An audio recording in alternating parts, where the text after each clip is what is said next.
సనత్ నగర్ నియోజకవర్గం Bansilalpet division Boiguda DH కాలనీలో గత కొన్ని రోజులుగా కురుస్తున్న అకాల వర్షాల కారణంగా పురాతనమైన కట్టడాలు నేలమట్టం అవుతున్నాయి.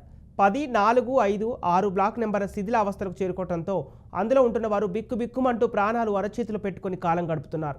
ఎప్పుడు కూలుతుందోనని నిద్రలు పోకుండా అందులో జీవిస్తున్నారు.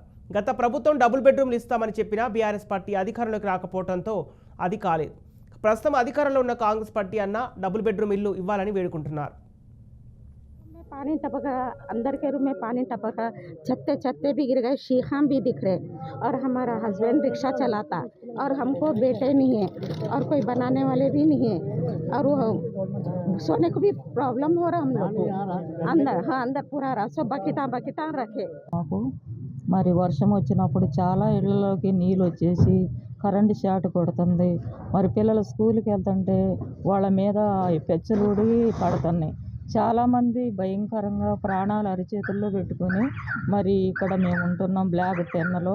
మరి దయచేసి అధికారులందరూ మరి మా అందరి మీద కూడా దయ చూపాలని మేము కోరుకుంటున్నాం.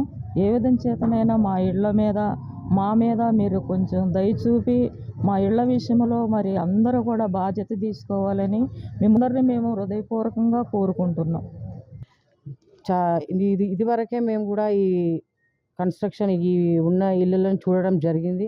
మరి అప్పటి బీఆర్ఎస్ ప్రభుత్వంలో మేము హామీ కూడా ఇవ్వడం జరిగింది. ఎలక్షన్స్కి ముందుకు ఎన్ని ఇళ్ళు ఈ విధంగా డెలాబరేట్ కండిషన్లో ఉన్నాయని ఒక లిస్టు కూడా రాసుకున్నాము. మరి ఈ ప్రభుత్వం వచ్చిన తర్వాత తప్పకుండా వాళ్ళకి మంచి చేస్తాం, ఇవి అన్నిటికీ రెనోవేషన్ చేస్తామని కూడా హామీ ఇవ్వడం జరిగింది. మంత్రి గారిని పొద్దున పోయి మాజీ మంత్రి గారిని మరి శ్రీనివాస్ యాదవ్ గారిని కలపడం జరిగింది.